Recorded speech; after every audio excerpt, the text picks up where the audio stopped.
Hello friends, welcome to my channel. ഇന്ന് ഞാൻ വന്നിരിക്കുന്നത് ഗോതമ്പ് പൊടിയും തേങ്ങായും ചേർത്ത് പെട്ടെന്ന് നമുക്ക് തയ്യാറാക്കിയെടുക്കാൻ പറ്റുന്ന നല്ലൊരു 4 മണി പലഹാരത്തിൻ്റെ റെസിപ്പിയുമായിട്ടാണ്. അതുകൊണ്ട് ആരും സ്കിപ്പ് ചെയ്യല്ലേ, മുഴുവനും ഒന്ന് കണ്ട് സപ്പോർട്ട് ചെയ്തേക്കണേ. 4 മണിക്ക് സ്കൂളിൽ നിന്ന് വരുന്ന കുട്ടികൾക്ക് വേഗം ഉണ്ടാക്കി കൊടുക്കാൻ പറ്റുന്ന നല്ലൊരു സ്നാക്സാണ്. അതുപോലെ നല്ല ടേസ്റ്റുമാണ്.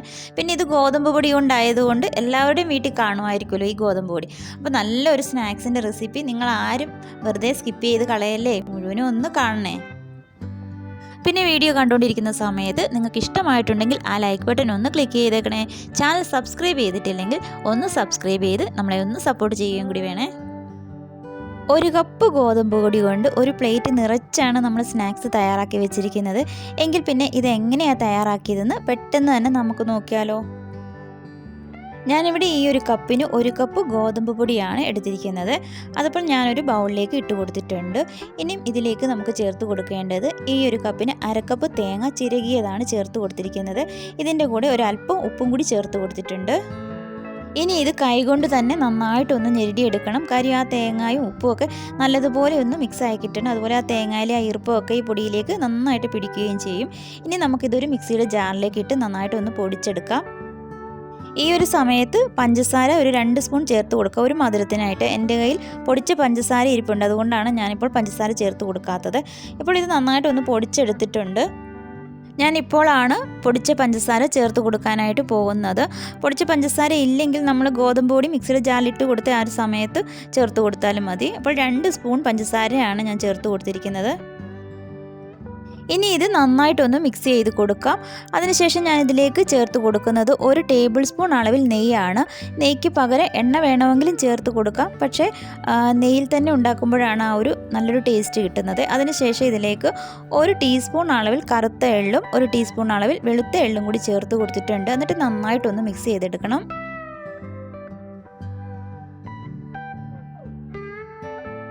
ഇനി ഇത് നമുക്ക് കൈകൊണ്ട് തന്നെ നന്നായിട്ട് കുഴച്ചെടുക്കാം. അതിനുശേഷം ചെറിയ ചൂടുള്ള വെള്ളം ഒഴിച്ചു കൊടുത്തിട്ട് നന്നായിട്ട് കുഴച്ചെടുക്കണം. ഒരുപാട് ലൂസായി പോകല്ല. നമ്മൾ ചപ്പാത്തിക്കൊക്കെ കുഴയ്ക്കുന്ന ആ ഒരു പരുവുണ്ടല്ലോ, ആ ഒരു രീതിക്ക് തന്നെയാണ് ഇവിടെ കുഴച്ചെടുത്തിരിക്കുന്നത്. ഇനി നമുക്ക് ഇതിൽ നിന്നും ചെറിയ ബോൾസായിട്ട് മാറ്റിയെടുത്തിട്ട് നന്നായിട്ടൊന്ന് പരത്തിയെടുക്കാം. അപ്പോൾ ആദ്യം ഞാൻ ഒരെണ്ണം എടുത്തൊന്ന് പരത്തിയെടുത്തിട്ട് എങ്ങനെയാണ് ഇത് ഉണ്ടാക്കേണ്ടതെന്നൊന്ന് കാണിച്ചു തരാം.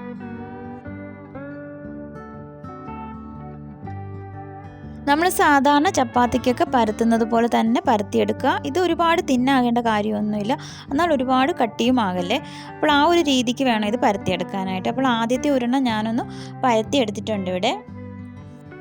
ഇനി ഇതൊന്ന് നമുക്ക് കട്ട് ചെയ്തെടുക്കണം. ഞാനിവിടെ ഒരു ചെറിയ പാത്രം, നമ്മൾ കറിയൊക്കെ കൊണ്ടുപോകാനായിട്ട് സ്കൂളിലൊക്കെ പഠിക്കുകയോ അല്ലെങ്കിൽ ജോലിക്കൊക്കെ പോകുമ്പോൾ കറിയൊക്കെ കൊണ്ടുപോകാൻ ഉപയോഗിക്കുന്ന ചെറിയ പാത്രം ഉണ്ടല്ലോ, അതാണ് എടുത്തിരിക്കുന്നത്. അതല്ലെങ്കിൽ കട്ടർ ഉണ്ടെങ്കിൽ കട്ടർ ഉപയോഗിച്ചാണെങ്കിലും ഇതുപോലെ ഒന്ന് കട്ട് ചെയ്തെടുക്കാം. അതിനുശേഷം നമുക്ക് ഇതൊരു പ്ലേറ്റിലേക്ക് മാറ്റി കൊടുക്കാവേ.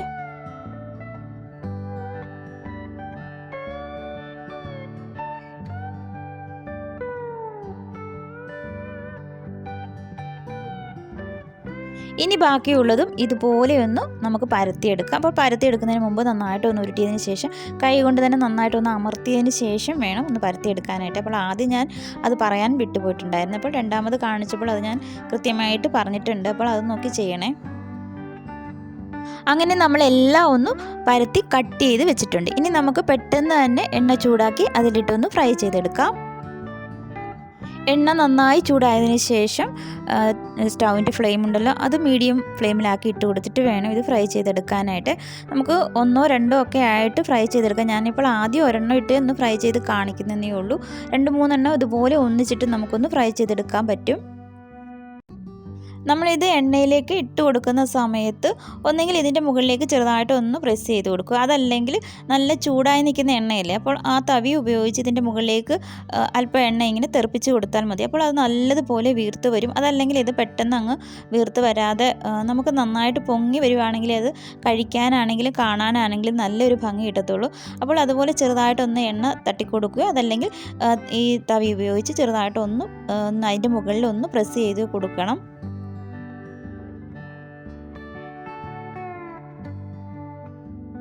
ഇതുപോലെ അതിൻ്റെ മുകളിലേക്ക് പതിയെ ഒന്ന് അമർത്തി കൊടുത്താൽ മതി. അപ്പോൾ അത് നന്നായിട്ട് പൊങ്ങി വരുവേ.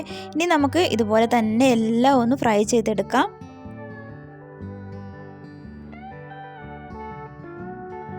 ഞാനിവിടെ ഓരോന്നായിട്ടിട്ട് ഫ്രൈ ചെയ്യുന്നത് എന്തിനാണെന്ന് വെച്ചാൽ എൻ്റെ ഈ ഒരു ചട്ടി ഉണ്ടല്ലോ അല്പം ചെറുതാണ്. അപ്പോൾ ഒരുപാടെണ്ണം ഒന്നിച്ചിട്ട് ഫ്രൈ ചെയ്യാനായിട്ടുള്ള പാത്രം ഉണ്ടെങ്കിൽ എല്ലാം കൂടി നമുക്ക് ഒറ്റ ട്രിപ്പിന് തന്നെ ഇട്ട് ഫ്രൈ ചെയ്തെടുക്കാൻ പറ്റും. അങ്ങനെ ഞാനിപ്പോൾ ഓരോന്നായിട്ടിട്ട് മുഴുവനും ഒന്ന് ഫ്രൈ ചെയ്തെടുത്തിട്ടുണ്ട്. നമ്മുടെ ഈ പലഹാരം നിങ്ങൾക്ക് എല്ലാവർക്കും ഇഷ്ടമായി കാണുമെന്ന് കരുതുന്നു. നിങ്ങളൊക്കെ ഒന്ന് ഉണ്ടാക്കി നോക്കിയിട്ട് നിങ്ങളുടെ അഭിപ്രായങ്ങൾ എനിക്ക് കമൻ്റായിട്ട് അറിയിക്കണേ. അതുപോലെ തന്നെ ഇത് വളരെ വേഗം ഉണ്ടാക്കാൻ പറ്റുന്ന നല്ല ഈസി ആയിട്ടുള്ള ഒരു റെസിപ്പിയാണ്. പിന്നെ പ്രത്യേകിച്ച് ഇത് ഗോതമ്പ് പൊടിയിലായതുകൊണ്ട് നല്ല ഹെൽത്തി ആയിട്ടുള്ള ഒരു സ്നാക്സും കൂടിയാണ്. ചെറുതായിട്ട് നമ്മൾ ഈ പാനിപ്പൂരിയൊക്കെ ഉണ്ടാക്കുന്ന ആ ഒരു ഷേപ്പിലായതുകൊണ്ട് കുട്ടികൾക്കൊക്കെ ഇഷ്ടപ്പെടും. ചെറിയൊരു മധുരമൊക്കെ ഉള്ളതുകൊണ്ട് അവർക്ക് കഴിക്കാൻ നല്ല ഇൻട്രസ്റ്റ് ആയിരിക്കും. അപ്പോൾ എല്ലാവരും കുട്ടികൾക്കൊക്കെ ഉണ്ടാക്കി കൊടുക്കുക. ഇത് ഉണ്ടാക്കിയിട്ട് പെട്ടെന്ന് തന്നെ കഴിക്കണം കേട്ടോ. നല്ല ചൂടോടുകൂടി കഴിച്ചാലേ ആ ഒരു നല്ല ടേസ്റ്റ് കിട്ടത്തുള്ളൂ. അപ്പോൾ പുതിയൊരു വീഡിയോയുമായിട്ട് ഞാൻ വേഗം വരും. Thank you for watching.